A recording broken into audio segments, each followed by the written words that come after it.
नमस्कार, बहुत स्वागत है आप सभी का। आप देख रहे न्यूज सिटी, आपके साथ मैं हूं मनीषा शर्मा और आज बात कर लेते हैं आकाश से बरस रही आफत की। दरअसल उत्तर भारत में कहर बरपा रहा मानसून और हिमाचल प्रदेश की बात करें तो हिमाचल में तो मौसम विभाग ने अब अलर्ट भी जारी कर दिया है। 6 जिले ऐसे हैं जहां पर तेज बारिश को लेकर ऑरेंज अलर्ट जारी किया गया है। रविवार को 3 जिलों में रेड अलर्ट जारी किया गया है। हमीरपुर, चंबा, कांगड़ा, मंडी, सिरमौर में ऑरेंज अलर्ट अब मौसम विभाग की ओर से जारी कर दिया गया है। शिमला और सिरमौर में बात करें तो भारी बारिश की चेतावनी मौसम विभाग ने जाहिर की है। 9 जुलाई तक खतरा जो है वो जस का तस बना रहेगा, मौसम विभाग साफ तौर पर ही कह चुका है। हिमाचल में 40 लोग बाढ़ और बारिश में लापता हो चुके हैं, जिनको ढूंढने का प्रयास जो है वो तमाम एसडीआरएफ एनडीआरएफ की जो टीमें हैं वो कर रही हैं। और ये देखिए तस्वीर, आप देखिए मंडी की हालत, आप देखिए कि मंडी में बाढ़ बारिश से भारी तबाही का मंजर जो है वो दिखाई पड़ रहा है और हालात बेहद चिंताजनक और चुनौतीपूर्ण हो चुके हैं। यहाँ पर लोगों के लिए बहुत बड़ी चुनौती अब पैदा होती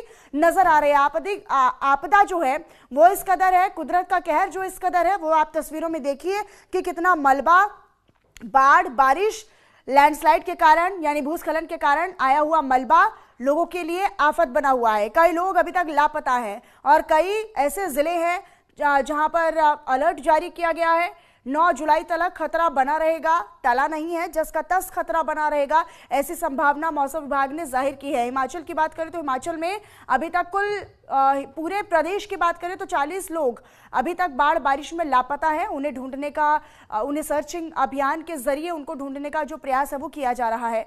तो देखिए जो सैलाब है वो इतना ज्यादा है सड़कों पर, घरों तक, और आप ये अब समझ पाने में आपको मुश्किल होगी कि क्या सड़क है। सामान्य तौर पर जो आपको एक बेहतर रास्ता नजर आता हो, सड़कें नजर आती हो, लेकिन आप नहर, नाले या फिर तालाब में आप अंतर नहीं कर पाएंगे, क्योंकि तालाब नुमा जो तस्वीर है वो पूरे हिमाचल में नजर आ रही है।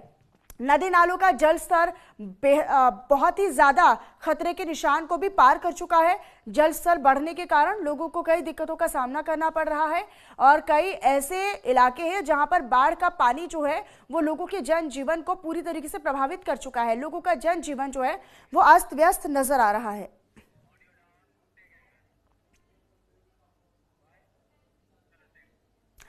और मौसम की दिल्ली एनसीआर में बात करें तो यहां पर भी भारी बारिश को लेकर येलो अलर्ट और ऑरेंज अलर्ट जारी किया गया है। दरअसल मौसम विभाग की ओर से 6 जुलाई तक अलर्ट जारी किया गया, यानी कि यहां पर भी खतरा जो है वो 6 जुलाई तक रहेगा। आईएमडी ने यानी मौसम विभाग ने कई इलाकों में ऑरेंज अलर्ट भी जारी कर दिया है। यहां तक कि तेज हवाओं के साथ काले बादल छाए रहने की संभावना भी मौसम विभाग ने जाहिर कर दी है। दिल्ली एनसीआर की हम बात कर रहे हैं। दरअसल यहाँ पर बारिश से तापमान के 38 डिग्री से 33 डिग्री पहुंचने की भी संभावना है।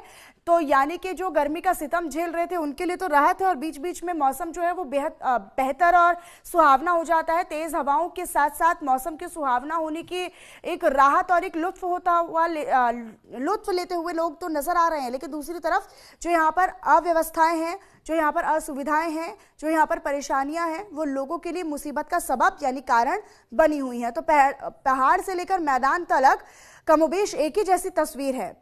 तो देखिए फिलहाल तो दिल्ली एनसीआर में भारी बारिश को लेकर 6 जुलाई तक अलर्ट जारी किया गया है, यानी कि 6 जुलाई तक सरकारों को, प्रशासन को और लोगों को भी सतर्क रहना होगा। फिलहाल हल्के मध्यम बारिश के बाद जो दिल्ली एनसीआर का मौसम है वो सुहावना बना हुआ है। हालांकि कई एक ऐसे एरिया है, कई ऐसे क्षेत्र है जहां पर जल जमाव या फिर जलभराव की परिस्थिति देखने को मिलती है, लेकिन फिलहाल तो ये कहना गलत नहीं होगा कि लोग जो है वो पूरी तेज हवाओं के साथ इस मौसम का लुत्फ उठाते हुए नजर आ रहे हैं और किस तरीके से दिल्ली एनसीआर की तस्वीर है वो आपको दिखा रहे हैं। चलिए आगे बढ़ लेते हैं। आगे बढ़ते हुए आपको बताएं जहां पर उत्तराखंड में भी भारी बारिश का दौर लगातार बरकरार है। दरअसल दून समेत कुल 5 जिले ऐसे हैं जहां पर भारी बारिश का अलर्ट अब मौसम विभाग ने जारी किया है। तो बागेश्वर और रुद्रप्रयाग में ऑरेंज अलर्ट जारी किया गया है, ये बड़ी खबर है। रुद्रप्रयाग समेत 5 जिले ऐसे हैं जहां पर अलर्ट अब जारी किया गया है। और आपको बताएं कि उत्तरकाशी, रुद्रप्रयाग, पिथौरागढ़ में भी अलर्ट जारी किया गया है। 10 जुलाई तक बारिश का सिलसिला यूं ही जारी रहने वाला है। भूस्खलन और जलभराव का खतरा जिसका तस मंडरा रहा है। प्रशासन की लोगों से सतर्क और अवेयर रहने की अपील लगातार देखने को मिल रही है। तो प्रशासन जो है वो लोगों से सतर्क और सावधानी बरतने की अपील कर रहा है। वो ये कह रहा है कि लोग जो है वो सतर्क रहें, अपने आसपास अलर्ट रखें। और साथ ही साथ क्योंकि कई ऐसे क्षेत्र हैं जहां पर बाढ़ बारिश के बाद जो है वो परिस्थिति और ज्यादा चुनौतीपूर्ण और चिंताजनक हो जाती है। अब ऐसे में लोगों को उन तमाम चिन्हित क्षेत्रों के पास जाने से भी मना किया जा रहा है या फिर उन्हें रोका जा रहा है जहां पर संभावना और ज्यादा खतरे के निशान को भी पार कर जाती है। तो देखिए, उत्तराखंड में भी भारी बारिश का दौर बरकरार है और बेतरतीब बारिश लोगों के लिए मुसीबत का सबब भी बनती नजर आ रही है। चारों ओर आप देखेंगे तो कहीं पर मौसम सुहावना है तो कहीं पर यही मौसम जो है वो लोगों के लिए मुसीबत बना हुआ है, क्योंकि वाटर लॉगिंग की जहां पर व्यवस्था उतनी बेहतर नहीं है या फिर ड्रेनेज सिस्टम उतना बेहतर नहीं है, नदी नालों की सफाई उतनी बेहतर तरीके से नहीं हुई है, वहां पर कहीं ना कहीं लोगों को परेशानियों का सामना करना पड़ रहा है। हिमांशु उत्तराखंड से मेरे साथ मेरे सहयोगी इसी पर अधिक जानकारी देंगे, वो जुड़ चुके हैं हमारे साथ। हिमांशु, फिलहाल जलभराव का खतरा जो है वो बना रहेगा ऐसा मौसम विभाग कह रहा है। लैंडस्लाइड और जलभराव का खतरे से लोगों को अब सतर्क रहना होगा। देखिए, निश्चित रूप से उत्तराखंड में जिस तरीके से आज सुबह की बात कर ली जाए तो लगातार जो है बारिश हो रही है और कई क्षेत्रों में ये बारिश का दौर जो है लगातार जारी है। वहीं अगर जल भराव की हम बात कर रहे हैं तो सबसे पहले क्योंकि जो अलकनंदा नदी है उसका जलस्तर बढ़ चुका है, इसके साथ ही साथ जो गाढ़ गदेरे या छोटी नदियां हैं वो भी लगातार उनमें जो पानी आ रहा है उसकी वजह से जो है नदियों का जलस्तर बढ़ने लगा है। तो ऐसे में चिंता का सबब ये जरूर है कि जो मैदानी इलाके हैं वहां पर जलभराव की समस्या हो सकती है, क्योंकि जो अलकनंदा का जलस्तर बढ़ा है उससे गंगा जी का भी जलस्तर बढ़ेगा और गंगा जी का जलस्तर बढ़ने से जो मैदानी क्षेत्र हैं जैसे ऋषिकेश की हम बात कर लें, हरिद्वार की बात कर लें, तो कुछ ऐसी जगह हैं जहां पर से गंगा जी होकर गुजरती है। तो ऐसे में वहां पर जलभराव की स्थिति से बाढ़ की समस्या है।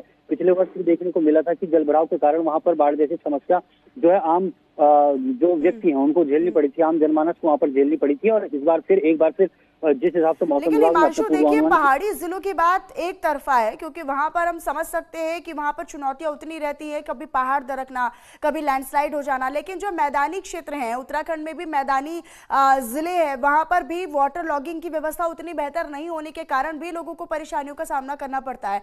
अब ऐसे में क्या तैयारी वहां पर, क्या नगर निगम की ओर से या फिर तमाम विभागों की ओर से या प्रशासन वहां पर तैयारी कर रहा है ताकि जल जमाव ना हो या जल भराव जैसी परिस्थिति ना बने?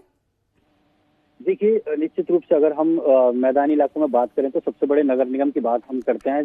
राजधानी देहरादून का जो नगर निगम है उसकी हम बात कर लेते हैं तो यहाँ पे ड्रेनेज सिस्टम प्रॉपर ना होने के कारण लोगों को बहुत बार जल भराव की समस्या का सामना करना पड़ता है। और ऐसे में यहाँ पर ड्रेनेज सिस्टम को लेकर कई हजार करोड़ों का जो है प्रोजेक्ट बनाने की भी तैयारी चल रही है, लेकिन समस्या जस की तस है। स्मार्ट सिटी के नाम पर यहाँ पर काम हुआ, लेकिन जल भराव की जो सबसे ज्यादा समस्या उन्हीं एरिया में आती है जहाँ पर यहाँ स्मार्ट सिटी का काम किया गया। ड्रेनेज सिस्टम अपना प्रॉपर न होने के कारण यहाँ के लोगों को जो है कई समस्याओं का सामना करना पड़ता है। और इसके साथ ही साथ अगर बात कर लें स्मार्ट सिटी की, तो स्मार्ट सिटी के तहत जो भी काम किए गए उसकी वजह से जो है यहाँ के नदी नाले चौक हो गए थे, जिस वजह से पिछले वर्ष बहुत ही जल भराव की स्थिति यहाँ पर देखने को मिली थी। हालांकि इस वर्ष की हम बात कर रहे हैं तो इस वर्ष में बिल्कुल हिमांशु, निश्चित तौर पर जिस तरीके से आप जानकारी दे रहे हैं उसका मतलब साफ है कि जो सरकारी परियोजनाएं हैं और जो प्रोजेक्ट्स हैं वो भी फिलहाल तो रुके हुए हैं और ठप पड़े हुए हैं। आप बने रहिएगा, बहरहाल मैं रुक करूंगी आपका।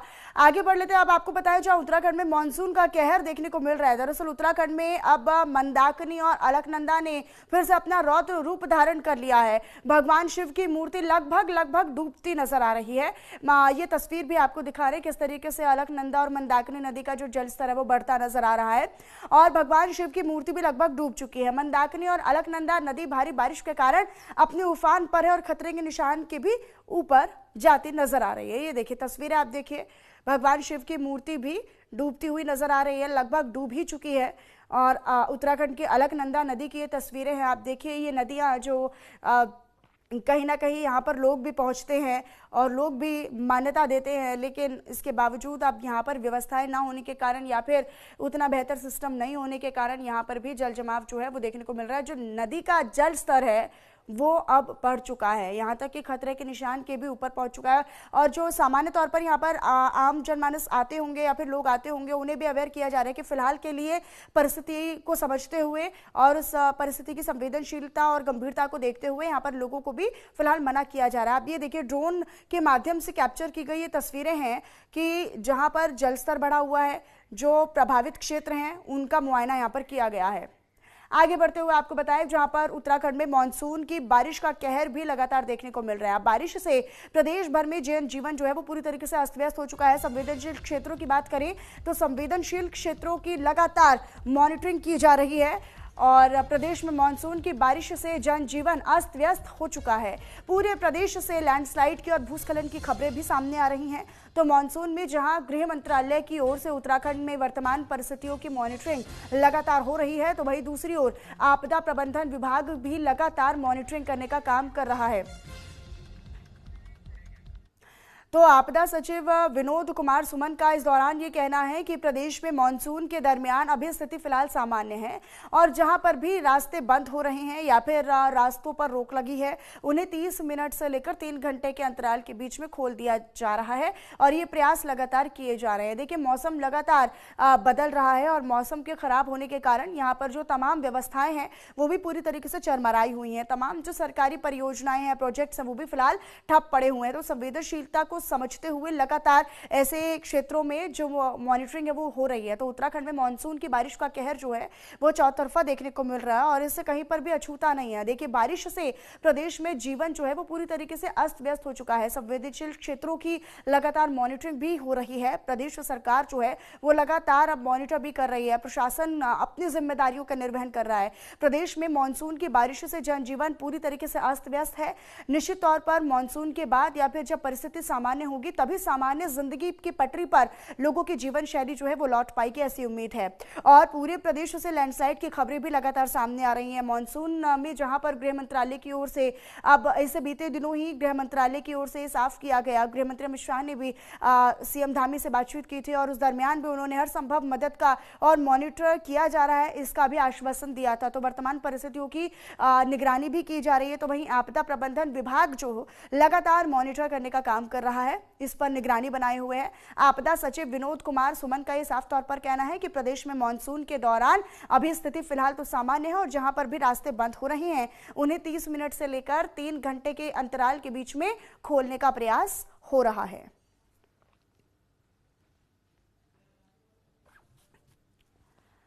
तो संवेदनशील क्षेत्रों की लगातार मॉनिटरिंग की जा रही है, उन्हें निगरानी रखी जा रही है। तमाम आपदा प्रबंधन के जो सचिव है वो भी लगातार ये कह रहे हैं कि जहां पर भी रास्ते ठप हैं या फिर रास्ते प्रभावित हैं, बंद हैं, कहीं पेड़ गिर रहा है तो कहीं पर भूस्खलन के कारण, मलबा आ जाने के कारण या फिर पहाड़ों के दरकने के कारण, सड़कों पर दरारें आने के कारण जो रास्ते बंद किए गए हैं, जो प्रभावित हैं, उन्हें 30 मिनट से लेकर 3 घंटे के अंतराल के बीच में खोलने का प्रयास किया जा रहा है। आपको मालूम होगा कि चारधाम यात्रा जो है वो भी चल रही है और ऐसे में जगह जगह पर उन तमाम जत्थेदारों को और लोगों को भी रोकने का काम किया जा रहा है जहां पर रास्ते बंद हैं, लेकिन जल्द से जल्द उन्हें सुचारू खोला जाए।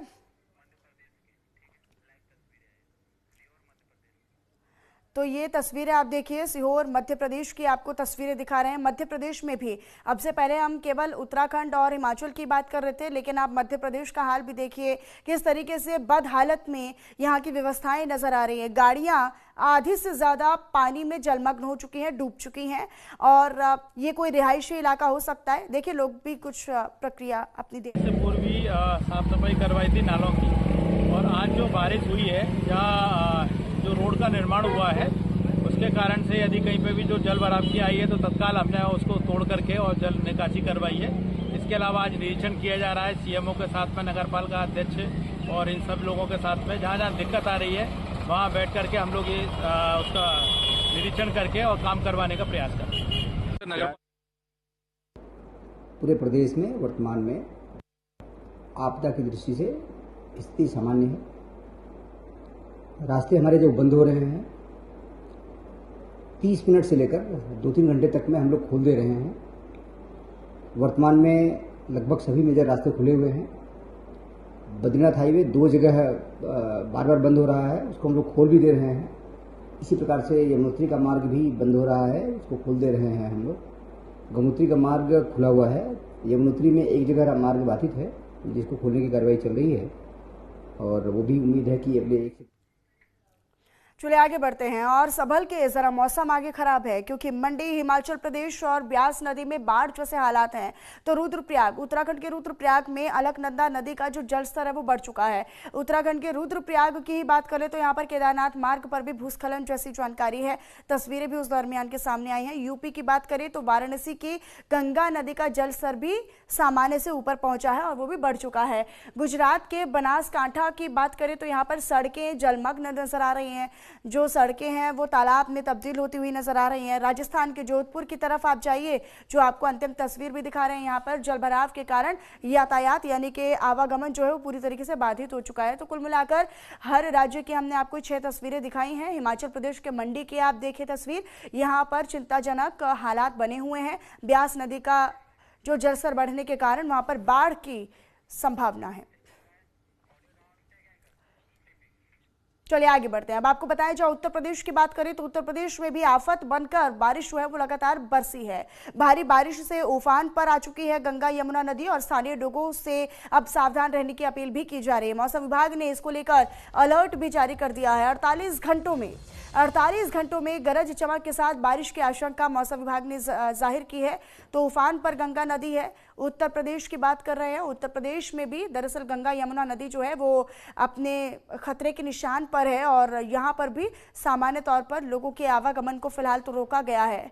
तो देखिए अलग अलग जगहों की आपको तस्वीरें दिखाने का मकसद यही है कि आप जान पाएं कि देश भर में किस राज्य में कैसा हाल है, किस जगह पर कैसा मंजर है, वो भी आपको दिखा रहे हैं। उफान पर गंगा नदी बनी हुई है। 48 घंटों में अब आने वाले समय में गरज चमक के साथ बारिश हो सकती है। आगे बढ़ लेते हैं। सहारनपुर की बात करें तो सहारनपुर में पहाड़ों पर भारी बारिश होने के कारण बरसाती नदियां उफान पर हैं। दरअसल इससे जनजीवन पूरी तरीके से अस्त व्यस्त हो चुका है। कई इलाकों में नदियों का पानी पुलों और सड़कों से भी ऊपर बहता नजर आ रहा है, जिससे यातायात यानी आवागमन पूरी तरीके से बाधित है और कुछ गाँव का संपर्क भी यहाँ से पूरी तरीके से टूट चुका है। तो सहारनपुर की हम बात कर रहे हैं। ये तस्वीरें भी आप देखिए, यूपी के सहारनपुर की तस्वीरें हैं। यहाँ पर आसपास के गांवों का संपर्क जो है वो पूरी तरीके से टूट चुका है। आप देखिए लोग जो हैं वो गोते लगाते हुए नजर आ रहे हैं।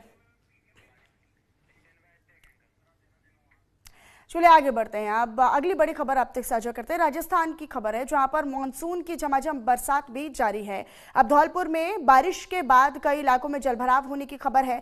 तो मौसम विभाग ने बाकायदा इसको लेकर येलो अलर्ट भी जारी कर दिया है। प्रदेश के 30 जिले ऐसे हैं, 30 जिलों में बारिश का अलर्ट जारी किया गया है। बीकानेर, अलवर, अजमेर, झुंझुनू, भरतपुर में अलर्ट जारी किया गया है। तो ये हम जानकारी आप तक साझा करें। राजस्थान के कई शहरों में, कई जिलों में अब अलर्ट जारी किया गया है। येलो अलर्ट, ऑरेंज अलर्ट के साथ साथ चेतावनी भी समय समय पर जारी की जा रही है। बारिश का अलर्ट है और 6 जिले ऐसे हैं जहां पर अलर्ट जारी किया गया है। कौन कौन से हैं वो भी आपको बता रहे हैं। जयपुर समेत बीकानेर, अलवर, अजमेर, झुंझुनू और भरतपुर में अलर्ट जारी किया गया है। तो देखिए चौतरफा देश के किसी भी आप हिस्से में नजर डालिएगा इस वक्त, तो मानसून के कारण लोगों की जो परेशानियां हैं ये ना केवल लोगों के लिए चुनौतियां हैं बल्कि सरकारों के लिए भी और प्रशासन के लिए भी उससे ज़्यादा बड़ी चुनौती है कि लोगों को किसी प्रकार की कोई दिक्कत ना हो, इसको सुनिश्चित करना और जो परिस्थिति है उससे लोगों को निजात दिलाना। आगे बढ़ लेते हैं, गुजरात की बात कर लेते हैं। तो गुजरात के सुरेंद्रनगर में बारिश का कहर नजर आया है। दरअसल बारिश के बाद कई इलाके ऐसे हैं जहां पर पानी भर गया है, जल जमाव हो गया है, लोगों को काफ़ी दिक्कतों का सामना भी यहाँ पर करना पड़ रहा है। तो ना केवल राजस्थान या उत्तर प्रदेश या फिर दिल्ली एनसीआर बल्कि गुजरात में भी इसी तरह के कमोवेश हालात नजर आ रहे हैं। इलाकों में पानी भर आया है, लोगों को भारी परेशानियां झेलनी पड़ रही हैं और बारिश के बाद अब बाढ़ जैसे हालात वहां पर हैं। आप समझिए राजस्थान हो गया या गुजरात जैसा राज्य हो गया जहां पर लोग कभी कुछ समय पहले तक बारिश के 2 बूंद के लिए भी तरसते थे और लोग उम्मीद करते थे कि इंद्रदेव जो है वो थोड़ी सी कृपा बरसाकर 2 बूंद बारिश करवाएं। लेकिन अब वहां पर बाढ़ जैसे हालात हैं। जहां पर लोग तरसा करते थे बारिश की 2 बूंद के लिए, अब वहां पर बाढ़ जैसे हालात है। ये गुजरात के सुरेंद्रनगर की तस्वीर आप देख रहे हैं।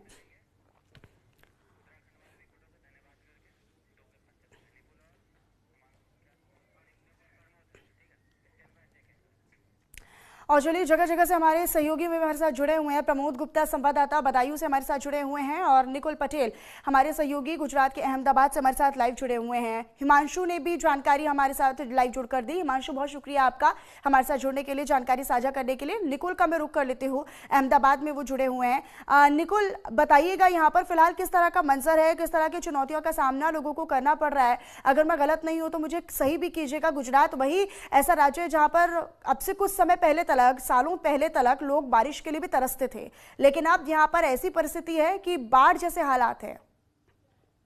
जी देखिए, गुजरात के कई शहर है जो आज बाढ़ की चपेट के अंदर आ चुके हैं। बात सौराष्ट्र में सुरेंद्रनगर की जाए, भावनगर की जाए, या फिर उत्तर गुजरात की बात की जाए, बनासकांठा हो या अरावली हो। दूसरी ओर देखिए तो खेड़ा का जो नडियाद है उस इलाके की बात की जाए, या फिर अहमदाबाद शहर की बात की जाए, सभी जगह जो है वो बाढ़, बारिश और तबाही का जो मंजर है वो अभी कहीं ना कहीं देखने को यहाँ पे मिल रहा है। कई समय पहले ऐसा था कि गुजरात के अंदर बारिश के लिए प्रार्थनाएं की जाती थी, कई ऐसे इलाके थे जहां पे प्रार्थनाएं की जा रही है। आज दूसरी ओर वही जो दृश्य है अलग देखने को मिल रहा है। कहीं ना कहीं डूबती हुई गाड़ियां देखने को मिली है। जो बनासकांठा जो सूखा प्रदेश माना जाता था, जो कच्छ जो सूखा प्रदेश माना जाता था, वहीं पे अभी जो है वो बारिश का मंजर है वो यहाँ पे देखने को मिला है। और कहीं ना कहीं भारी बारिश है वो यहाँ पे देखी गई है। आपको बता दें कि रोड जो है वो रास्तों पे जो है वो जलभराव की स्थिति है वो यहाँ पे देखने को मिल रही है। साथों साथ जो आसपास के जो लोग हैं, आसपास के गांव है, उसके अंदर भी जो बारिश का कहर है वो देखने को मिला है। आपको अभी बता दें कि सुरेंद्रनगर हो, बनासकांठा हो, अरावली हो, सभी जगहों पे अभी बारिश का कहर है जारी है। कल की बात की जाए तो कल सुरेंद्रनगर के अंदर ही जो काफी बारिश है वो हुई थी और उसके चलते हुए काफी जगहों पे जलभराव की स्थिति है वो देखने को मिली थी। गाड़ियां सड़कों पे अंदर डूबती हुई देखने को मिली थी। दूसरी ओर बनासकांठा, बिल्कुल, और यहाँ पर हम तस्वीरें भी अपने दर्शकों को लगातार दिखा रहे हैं। ठीक है, बदायूं का मैं रुख कर लेती हूँ। प्रमोद मेरे साथ वहां से जुड़े हुए हैं। प्रमोद, यहाँ पर किस तरह की तस्वीरें हैं और किस तरह के हालात हैं, क्या व्यवस्थाएं नजर आ रही हैं? जी, मैं आपको बता दूं कि बदायूं में जिस तरह से गंगा में बाढ़ आई हुई है, बदायूं में आपको बता दें 3 नदियां हैं, महावा, गंगा और रामगंगा, जिनमें अक्सर हर वर्ष बरसात के मौसम में बाढ़ आती है और कई में बाढ़ प्रभावित हो जाते हैं। वहीं इस बार जहां बारिश पहले से शुरू हो गई है, कहीं ना कहीं असर देखने को मिल रहा है। वहीं बदायूं में जो रामगंगा और गंगा है उसमें जब जल छोड़ा गया उससे जो है बाढ़ की सी स्थिति बनी है। कई गांव प्रभावित हो रहे हैं। वहीं आपको बता दें प्रशासन की ओर से तटबंध पर काफी काम कराया गया है, जिसकी वजह से बाढ़ से कोई त्रासदी ना आए, कोई आपदा ना आए, इसके प्रशासन पूरे प्रबंध किए हुए। वहीं लगातार जिस तरह से शासन और मौसम विभाग की ओर से यानी प्रमोद, कुल मिलाकर यहाँ पर पहले से ही जो व्यवस्थाएं हैं वो सुनिश्चित की जा रही हैं, जैसे बाढ़ जैसे हालात ना आए तो वाटर लॉगिंग की व्यवस्था यहाँ पर बेहतर है, जैसा कि आप जानकारी भी दे रहे हैं। ठीक है, बहुत शुक्रिया प्रमोद आपका, और निकुल आपका भी बहुत धन्यवाद हमारे साथ जुड़ने के लिए और जानकारी हमारे दर्शकों तक साझा करने के लिए। और फिलहाल मेरे साथ इस बुलेटिन में इतना ही। बाकी तमाम खबरों के लिए आप बने रहिएगा न्यूज इंडिया के साथ। नमस्कार।